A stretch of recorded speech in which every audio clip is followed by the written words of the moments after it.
जैसे हमने स्टार्ट किया था चैप्टर नंबर 1 और हमने उसमें कहा था कि हम चैप्टर नंबर 1 के एमसीक्यूज़ को डिस्कस करेंगे। तो आज हम लोग चैप्टर 1 के एमसीक्यूज़ को डिस्कस करने लगे हैं। तो आइए स्टार्ट करते हैं चैप्टर 1 के MCQs. MCQ number 1, which of the following contains the largest number of molecules. इस एमसीक्यू में पूछ रहे हैं कि आपको जो सेट गिवन है ABCD ऑप्शंस 4 गिवन है, तो पूछ रहे हैं किसमें लार्जेस्ट नंबर ऑफ मॉलिक्यूल्स है। तो ज़रा चेक करते हैं। हमारे पास सबसे पहला ऑप्शन है 1 ग्राम। फर्स्ट ऑप्शन है हमारे पास 1 ग्राम CH4, 1 ग्राम H2O, 1 ग्राम HNO3 और 1 ग्राम N2O4। तो इसको कैसे करते हैं बेटा, सबसे पहले हम लोग नंबर ऑफ मोल्स निकाल लेंगे। नंबर ऑफ मोल्स जिसके सबसे ज़्यादा नंबर ऑफ मोल्स होंगे उसके नंबर ऑफ मॉलिक्यूल्स भी सबसे ज़्यादा होंगे। तो हमारे पास नंबर ऑफ मोल्स निकालने का फॉर्मूला है मास अपॉन मोलर मास। अभी हमें कोई कैलकुलेशन नहीं करनी, हमने सिर्फ देखना है डिनोमिनेटर में सबसे बड़ी वैल्यू किसकी आएगी। तो फिर उसके बाद हम इसके ऊपर फर्दर डिस्कस करेंगे। अगर हम CH4 की बात करते हैं, CH4 का मोलर मास निकालें तो कार्बन का एटॉमिक मास 12, हाइड्रोजन का एटॉमिक मास 4 हो जाएगा, टोटल हो जाएगा 16। वाटर का 18। अगर HNO3 की बात की जाए तो नाइट्रोजन का 14, हाइड्रोजन का 1, ऑक्सीजन का 16, 16 3 जा 48, 48 प्लस 1 49 और 49 प्लस 14 ये हो जाएगा 63। अगर N2O4 की बात करेंगे तो हो जाएगा 14 2 जा 28, 28 प्लस ऑक्सीजन का होगा 16, 16 4 जा 64, 28 प्लस 64, 8 प्लस 4 हो जाएगा 12, 1 कैरी दे दें, 6 प्लस 2 8, 8 प्लस 1 9। अब देखें, अगर हम नंबर ऑफ मोल्स निकालते हैं मीथेन के, नंबर ऑफ मोल्स निकालते हैं हम लोग वाटर के, और नंबर ऑफ मोल्स निकालते हैं हम लोग HNO3 के, और नंबर ऑफ मोल्स निकालते हैं हम लोग N2O4 के, तो किसके सबसे ज़्यादा लार्जेस्ट नंबर ऑफ मोल्स होंगे वो देखना होगा हमें। नंबर ऑफ मोल्स निकालने का फॉर्मूला है मास अपॉन मोलर मास। तो मास हमें गिवन है 1 ग्राम और मोलर मास हमें गिवन है 16 CH4 का। वाटर का मास गिवन है 1 ग्राम और इसका मोलर मास हो जाएगा 18। सिमिलरली HNO3 का मास गिवन है 1 ग्राम और HNO3 का मोलर मास है हमारे पास 63 और N2O4 का मास गिवन है 1 ग्राम और N2O4 का मोलर मास है हमारे पास 92। अब देखिए डिनोमिनेटर में यहाँ पे हमें कोई चीज़ सॉल्व नहीं करनी, सिर्फ अपना दिमाग लगाना है। डिनोमिनेटर में जहाँ छोटी वैल्यू होगी तो ओवरऑल वो फ्रैक्शन की वैल्यू बड़ी आएगी, और अगर डिनोमिनेटर में बड़ी वैल्यू होगी तो ओवरऑल फ्रैक्शन की वैल्यू छोटी आएगी। तो अगर आप देखेंगे यहाँ 1/92, यहाँ पे डिनोमिनेटर बहुत बड़ा है। जब डिनोमिनेटर बड़ा है तो लीस्ट नंबर ऑफ मोल्स आएंगे यहाँ पर, लीस्ट नंबर ऑफ मोल्स यहाँ पर आएंगे, और ऊपर 1/16 में 16 सबसे छोटा डिनोमिनेटर है, जिसकी वजह से यहाँ पे हाईएस्ट नंबर ऑफ मोल्स आएंगे। हाईएस्ट नंबर ऑफ मोल्स आने का मतलब ये है कि मीथेन गैस के ओवरऑल मॉलिक्यूल्स ज़्यादा होंगे, मीथेन गैस के ओवरऑल मॉलिक्यूल्स ज़्यादा होंगे, और हमारे पास N2O4 के मॉलिक्यूल्स ओवरऑल यहाँ पर सबसे कम होंगे। तो आते हैं क्वेश्चन की तरफ। इस क्वेश्चन के अंदर उन्होंने कहा है लार्जेस्ट नंबर ऑफ मॉलिक्यूल्स, तो लार्जेस्ट नंबर ऑफ मॉलिक्यूल्स होंगे मीथेन गैस के अंदर। अगर इस क्वेश्चन के अंदर वो बोलते हैं स्मॉलेस्ट नंबर ऑफ मॉलिक्यूल्स, तो हमारा आंसर हो जाता 1 gram of N2O4। I hope कि आपको ये वाला क्वेश्चन समझ में आया होगा। अब चलते हैं नेक्स्ट क्वेश्चन की तरफ।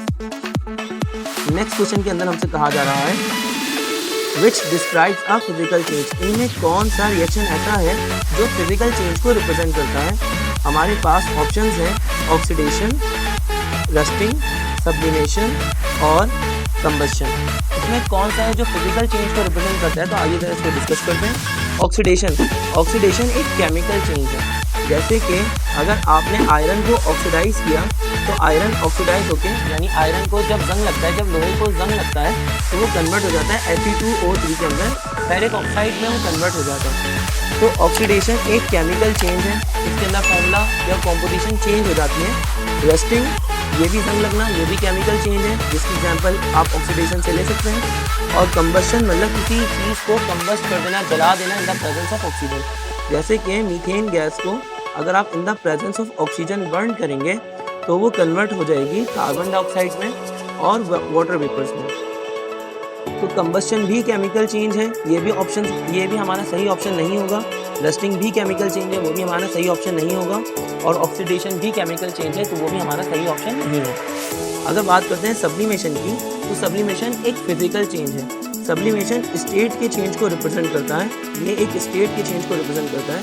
सब्लिमेशन का मतलब ये है कि कोई भी सॉलिड डायरेक्टली कन्वर्ट हो जाए गैसियस स्टेट में, जैसे कि ड्राई आइस कन्वर्ट हो जाती है डायरेक्ट कार्बन डाइऑक्साइड गैस के अंदर, यानी सॉलिड से डायरेक्ट गैस का जो सफ़र होता है उसको हम लोग कहते हैं सब्लिमेशन।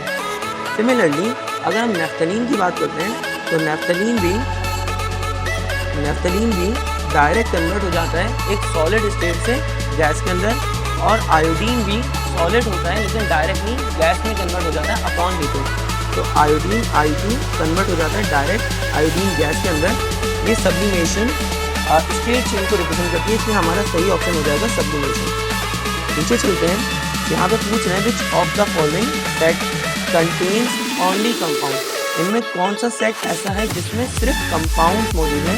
तो सबसे पहले ऑप्शन में देखते हैं, हमारे पास 3 ऑप्शन है यहाँ पर ABC, जिसके अंदर हमने बताना है कि कौन सा सेट ऐसा है जिसमें सिर्फ और सिर्फ कंपाउंड है, कोई एलिमेंट नहीं है, कोई मिक्सचर नहीं है, ओनली कंपाउंड। तो देखें एयर, अगर आप देखेंगे तो एयर मिक्सचर होता है और पोटेशियम एक एलिमेंट है। वाटर बेशक कंपाउंड है लेकिन एयर क्योंकि मिक्सचर है और पोटेशियम एलिमेंट है, तो ये सेट सिर्फ कंपाउंड का नहीं है, तो फर्स्ट ऑप्शन गलत हो गया। सेकेंड ऑप्शन पे चलते हैं, हाइड्रोजन, ऑक्सीजन और नाइट्रोजन, ये तीनों एलिमेंट्स हैं, इनमें कोई कंपाउंड नहीं है। अगर इनकी गैसेस स्टेट की भी बात की जाए तो H2 is a molecule not a compound. Similarly oxygen gas भी एक मॉलिक्यूल है और नाइट्रोजन गैस भी एक मॉलिक्यूल है, तो सेकंड ऑप्शन भी हमारा गलत ऑप्शन है। अगर थर्ड ऑप्शन पे देखते हैं तो सॉल्ट NaCl ये एक कंपाउंड है। शुगर यानी कि C12H22 और O11 ये भी एक कंपाउंड है, और एसिटिक एसिड CH3COOH ये भी एक कंपाउंड है। तो हमारा सही ऑप्शन हो जाएगा सॉल्ट, शुगर और एसिटिक एसिड। फोर्थ MCQ की तरफ चलते हैं। हाइड्रोकार्बन कंटेन्स, एक्चुअली यहाँ पे एक मिस्टेक है, ये हाइड्रोकार्बन है। Hydrocarbon contains carbon 80%, hydrogen 20%। What is the empirical formula of the compound? उन्हें एक हाइड्रोकार्बन कहा जा रहा है कि एक हाइड्रोकार्बन जिसमें 80% कार्बन है और 20% हाइड्रोजन। इसका एम्पिरिकल फॉर्मूला कैसे निकालेंगे तो आइए जरा चेक करते हैं। सबसे पहले हमें निकालना पड़ेगा मोल रेशो। तो मोल रेशो कैसे निकालते हैं? मोल रेशो निकालने का फॉर्मूला होता है कि परसेंटेज ऑफ एलिमेंट को आप न्यूमरेटर में रखते हैं और डिनोमिनेटर में आप रखते हैं एलिमेंट का एटॉमिक मास। तो मोल रेशो के लिए जैसे अगर मोल रेशो निकालना है कार्बन का, तो कार्बन की परसेंटेज है हमारे पास 80 और इस कार्बन का एटॉमिक मास है 12। तो हमारे पास 80 को 12 से डिवाइड करना पड़ेगा। क्या आंसर आएगा जरा चेक करते हैं। 80 डिवाइडेड बाई 12 6 72, और 80 में से अगर 72 चला जाए तो दोबारा 8 बन जाएगा। पॉइंट लगा के आप 0 लगा दीजिए, दोबारा 12 6 72 और दोबारा 8 बचेगा, यानी कि 6.66 कंटिन्यूसली चलता रहेगा। अगर मोल रेशो हमने कार्बन के निकाले जो कि 6.66 आ रहे हैं, तो मोल रेशो हाइड्रोजन के निकालना भी कोई मसले वाली बात नहीं है। हाइड्रोजन की मोल रेशो निकालने के लिए हाइड्रोजन की परसेंटेज को जो कि 20 है उसको डिवाइड करते हैं हाइड्रोजन के एटॉमिक मास से। हाइड्रोजन का एटॉमिक मास है 1। अब 20 डिवाइडेड बाय 1 हो जाएगा 20।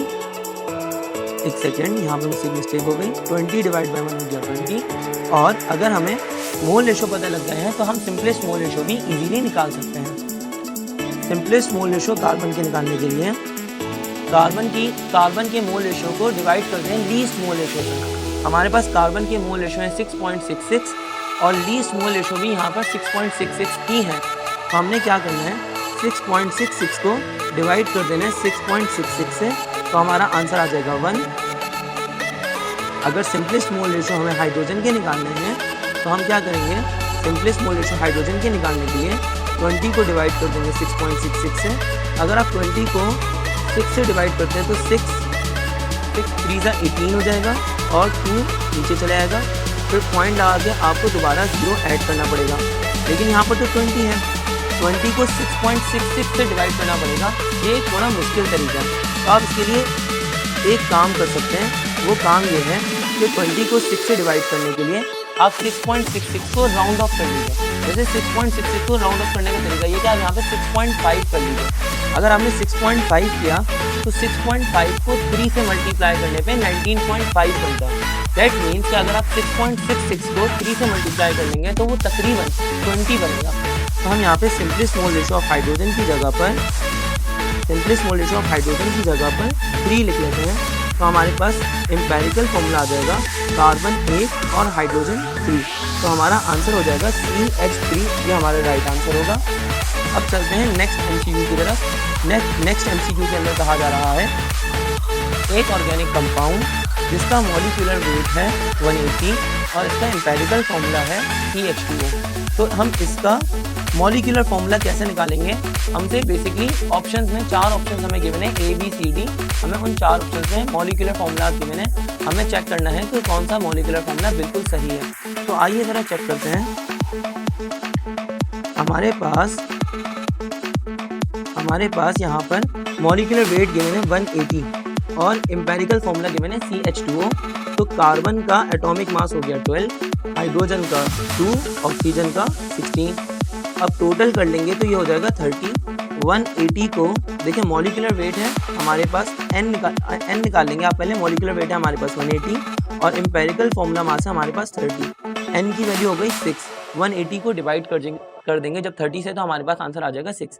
अब आप 6 को मल्टीप्लाई कर दीजिए एम्पेरिकल फॉर्मूला से, CH2O को मल्टीप्लाई कर दीजिए 6 से, तो ये हो जाएगा कार्बन 6, हाइड्रोजन 2 6 12 और ऑक्सीजन 6 हो जाएंगे यहाँ पे। तो हमारे पास मॉलिक्यूलर फॉर्मूला हो जाएगा C6H12 और O6, जो कि ग्लूकोज का और फ्रक्टोज का मॉलिक्यूलर फॉर्मूला है।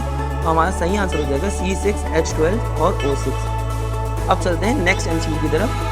नेक्स्ट MCQ में पूछ रहे हैं 870.0 हैज़ डैश सिग्निफिकेंट फिगर्स। 870.0 में कितने सिग्निफिकेंट फिगर्स हैं? तो देखें, जब नंबर में कहीं पर डेसिमल आ जाता है, इस चीज़ को हम पहले भी डिस्कस कर चुके हैं, अगर नंबर में कहीं पर डेसिमल आ जाता है तो हम पॉइंट के बाद वाले जीरो को भी काउंट करते हैं। जैसे कि 87 को हम काउंट करेंगे और साथ में ट्रेलिंग जीरो को, जो एंडिंग जीरो है, उसको भी काउंट करेंगे। यानी 2 सिग्निफिकेंट फिगर्स शुरू में और 2 सिग्निफिकेंट फिगर्स आखिर में। यानी कि 87 तो सिग्निफिकेंट फिगर है ही 0 और फिर पॉइंट के बाद 0, ये दोनों भी सिग्निफिकेंट फिगर्स काउंट होंगे। तो हमारे पास टोटल सिग्निफिकेंट फिगर्स हो जाएंगे 4। तो हमारा सही आंसर हो जाएगा यहाँ पर 4। अब चलते हैं नेक्स्ट MCQ की तरफ। नेक्स्ट MCQ के अंदर कहा जा रहा है which of the following is a single pure compound. इसमें कौन सा सिंगल प्योर कंपाउंड है? आपको देखना पड़ेगा कि प्योर कंपाउंड कौन सा है, मिक्सचर नहीं होना चाहिए। जैसे सी वाटर तो मिक्सचर है, समंदर के पानी में नमक भी शामिल है और बहुत सारे इंग्रेडिएंट्स और शामिल हैं पानी के साथ साथ, तो ये तो मिक्सचर हो गया। तो ये तो ऑप्शन नहीं हो सकता। ब्रास एक अलॉय है। ब्रास होता है वो मिक्सचर होता है कॉपर का और जिंक का। तो यहाँ पर ब्रास अलॉय होता है कॉपर का और जिंक का। जबकि एयर की बात करें तो हमारी एयर में नाइट्रोजन गैस, ऑक्सीजन गैस और कार्बन डाइऑक्साइड गैस शामिल हैं। तो हमारी एयर भी एक मिक्सचर है, कंपाउंड नहीं है। तो तीनों ऑप्शंस गलत हो गए। हमारा सही ऑप्शन हो जाएगा यहाँ पर स्टीम। वाटर एक प्योर कंपाउंड है, इसीलिए हमारा सही ऑप्शन यहाँ पर हो जाएगा स्टीम।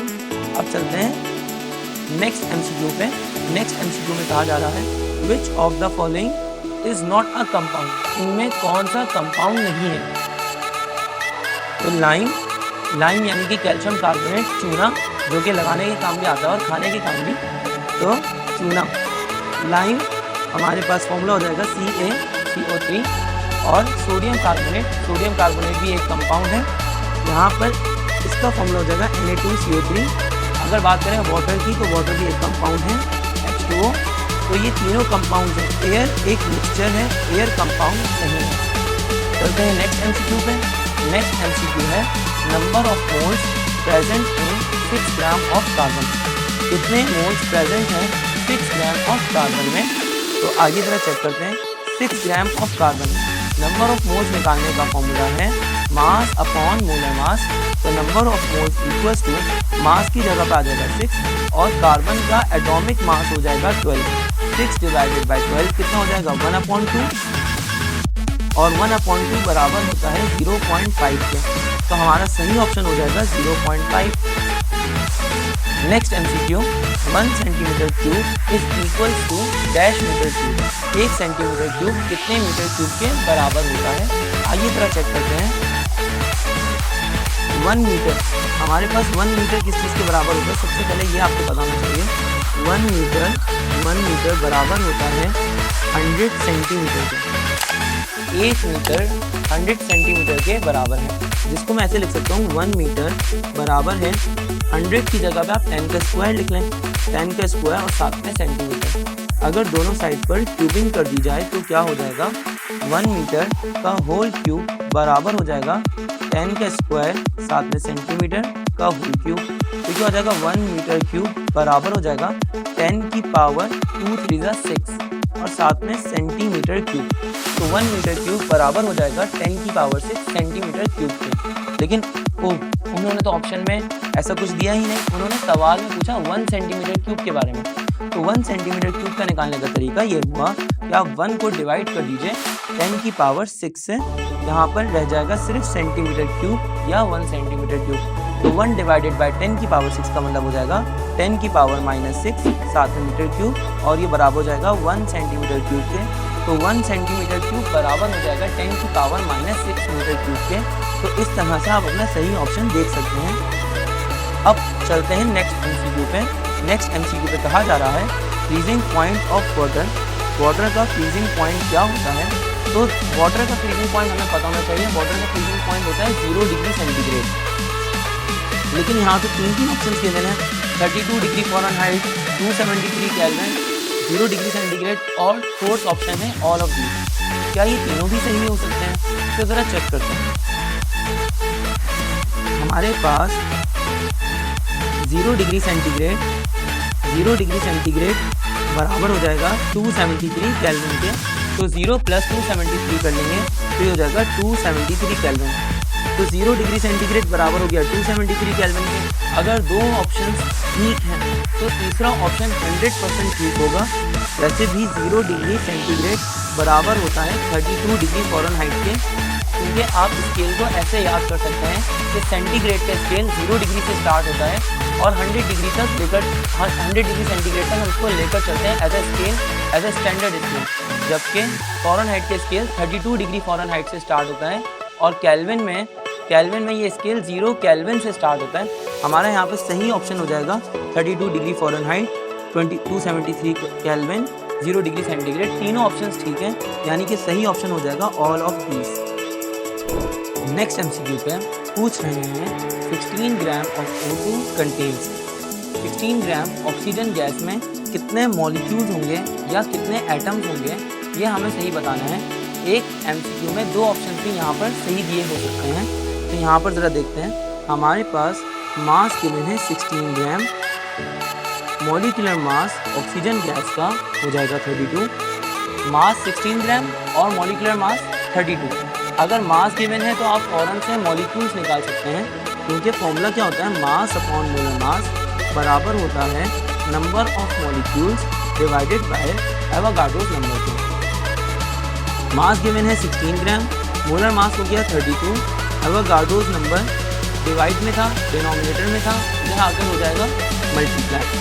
और यहाँ पे डिनोमिनेटर में जो एवोगाड्रोस नंबर था उसकी वैल्यू थी 6.02 एक्सपोनेंशियल 23। ये बराबर हो जाएगा कैपिटल N के। 16 × 16, 16 × 32, 2 × 2, 2 3 6, पॉइंट ऐसे लगा दिया, 0 ऐसे और 2 × 2।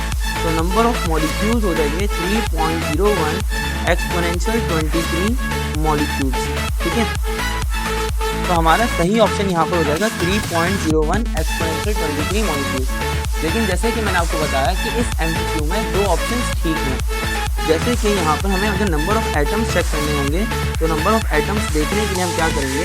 ऑक्सीजन गैस में देखेंगे कितने एटम्स हैं। ऑक्सीजन गैस में 2 एटम्स हैं, O2 के 2 एटम्स हैं। तो हम क्या करेंगे? 3.01 एक्सपोनेंशियल 23 को 2 से मल्टीप्लाई कर देंगे तो ये हो जाएगा 6.02 एक्सपोनेंशियल 23 और साथ में एटम्स।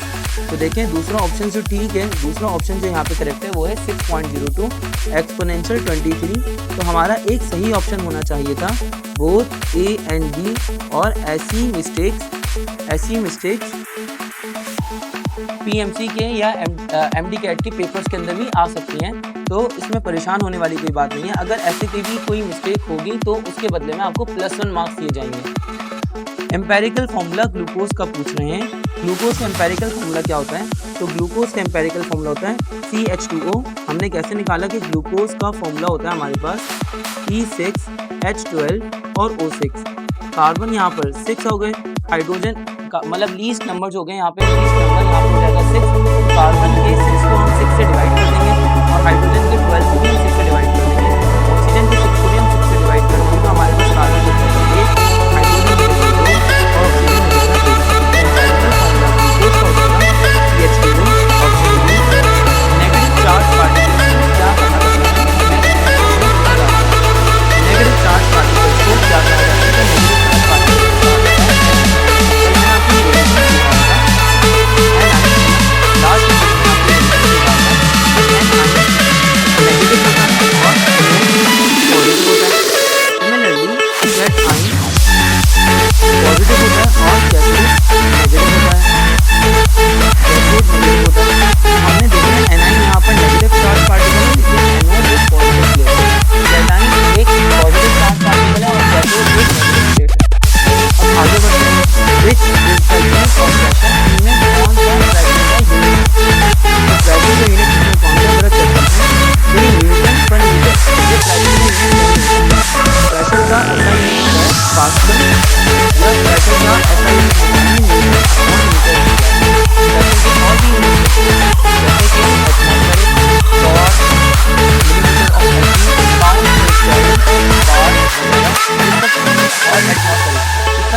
प्रेशर का ये वाला यूनिट न्यूटन अपॉन मीटर ये गलत है। Kilogram into metre upon second square ये ऑप्शन भी गलत है। तो ऑल ऑफ दिस अल्टीमेटली गलत हो गया। अब यहाँ पर नेक्स्ट एमसीक्यू क्वेश्चन है which is not a unit of pressure. तो कौन सा प्रेशर का यूनिट नहीं है? तो टॉर तो प्रेशर का यूनिट है, बार भी प्रेशर का यूनिट है और एटमॉस्फेरिक भी प्रेशर का यूनिट है। मोल प्रेशर का यूनिट नहीं है, बल्कि क्वांटिटी का यूनिट है। इसलिए हमारा सही ऑप्शन हो जाएगा मोल। Next MCQ है what is the mass of 1.5 mole of oxygen molecule? तो ऑक्सीजन मॉलिक्यूल को रिप्रेजेंट कर रहा है 1.5 मोल्स को जरा चेक करते हैं। हमारे पास नंबर ऑफ मोल्स है 1.5 और हमारे पास फॉर्मूला मास तो n की जगह का हम 1.5 करना, मास हमें मालूम करना है। ऑक्सीजन गैस का मोलर मास होता है 32 के डिनोमिनेटर 32 डिवाइड में 1.5 से मल्टीप्लाई हो जाएगा 1.5 मल्टीप्लाई कर देंगे थोड़ा मुश्किल काम करना है।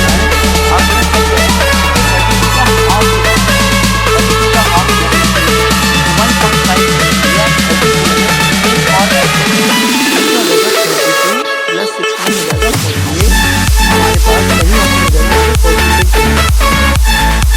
What are the number of atoms in 22.4 decimeters of chlorine gas at the standard temperature?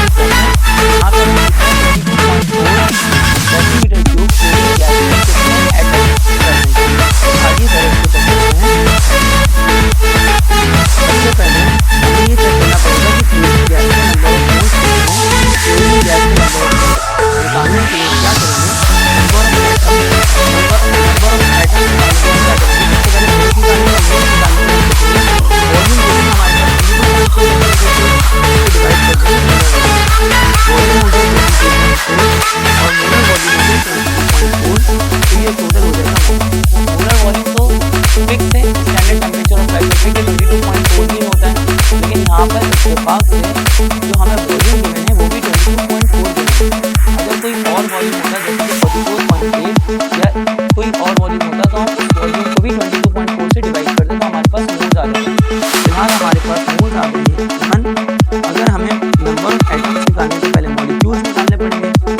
एक मोल में कितने मॉलिक्यूल्स होते हैं? तो वो होते हैं 6.02 एक्सपोनेंशियल 23। क्लोरीन गैस को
होती है। नंबर ऑफ मॉलिक्यूल्स गिवन है हमें 3.01 एक्सपोनेंशियल 23, एवोगाड्रोस नंबर की जगह पर आ जाएगा 6.3 एक्सपोनेंशियल 23। अगर हमें डेसिमल वाली वैल्यूज को सॉल्व करना है तो हम डेसिमल के बाद वाली वैल्यूज को इग्नोर कर सकते हैं और द सेम ऑफ हम क्या करेंगे, एक्सपोनेंशियल 23 को एक्सपोनेंशियल कर देंगे और 3 मास यहाँ पर ऐसे रहेगा, डिवाइड में उधर जाकर मल्टीप्लाई हो जाएगा, 18/2 टोटल आंसर आ जाएगा 9। हमारे पास 9 ग्राम इसका सही आंसर है। अब हम चलते हैं नेक्स्ट एमसीक्यू पे। नेक्स्ट एमसीक्यू का आता है 1 mole of H2SO4 is equal to, एक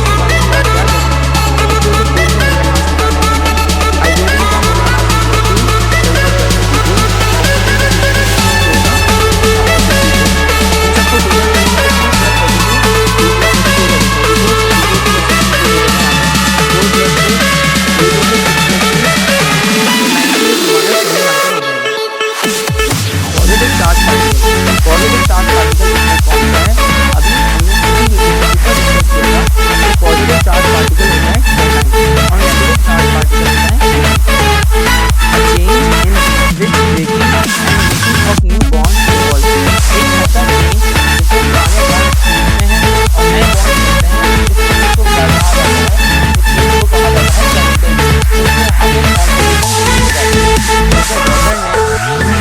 बराबर होगा। तो H2SO4 का मोलर मास निकालने के बाद क्या करेंगे,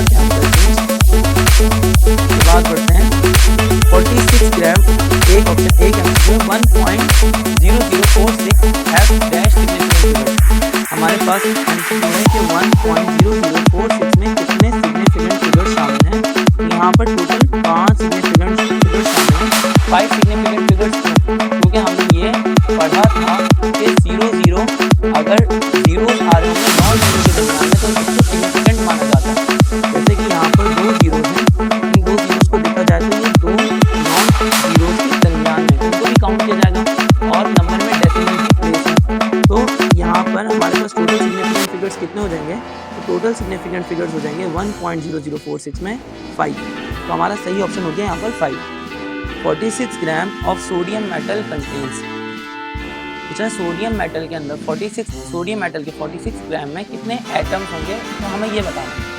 हमारे पास मास है, कितना मास है हमारे पास 40, हमारे पास फॉर्मूला होता है मास अपॉन मोलर मास बराबर होता है नंबर ऑफ एटम्स। क्योंकि सोडियम मेटल के बारे में बात करें, किसी कंपाउंड के बारे में बात करते हैं तो हम पहले मॉलिक्यूल्स निकालते हैं, लेकिन उन्होंने क्योंकि किसी मेटल की या किसी एलिमेंट की बात की है, प्योर एलिमेंट की बात की है, तो इसमें एटम्स डायरेक्टली निकल जाएंगे।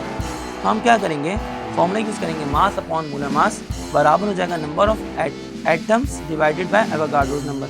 मास गिवन है 46, सोडियम का एटॉमिक मास होता है 23, एवोगाड्रोस नंबर से मल्टीप्लाई कर दिया जाएगा, हो जाएगा एवोगाड्रोस नंबर 6.02 एक्सपोनेंशियल 23 और इक्वल्स टू n।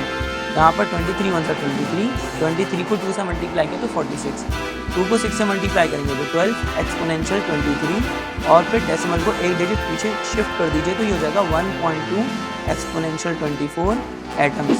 हमारे पास नंबर ऑफ एटम्स आ जाएंगे 1.2 एक्सपोनेंशियल 24 या 12 एक्सपोनेंशियल 23 भी सही ऑप्शन हो सकता है, जैसे कि यहाँ पे ऑप्शन सी में गिवन है 12.04 एक्सपोनेंशियल 23, ये हमारा सही ऑप्शन है। एनाइन, एक एनाइन किस तरफ मूव करता है, तो एक एनाइन मूव करता है एनोड की तरफ। यहाँ पर ख़त्म होते हैं हमारे चैप्टर नंबर 1 के MCQs, fundamental concepts of chemistry के एमसीक्यूज़।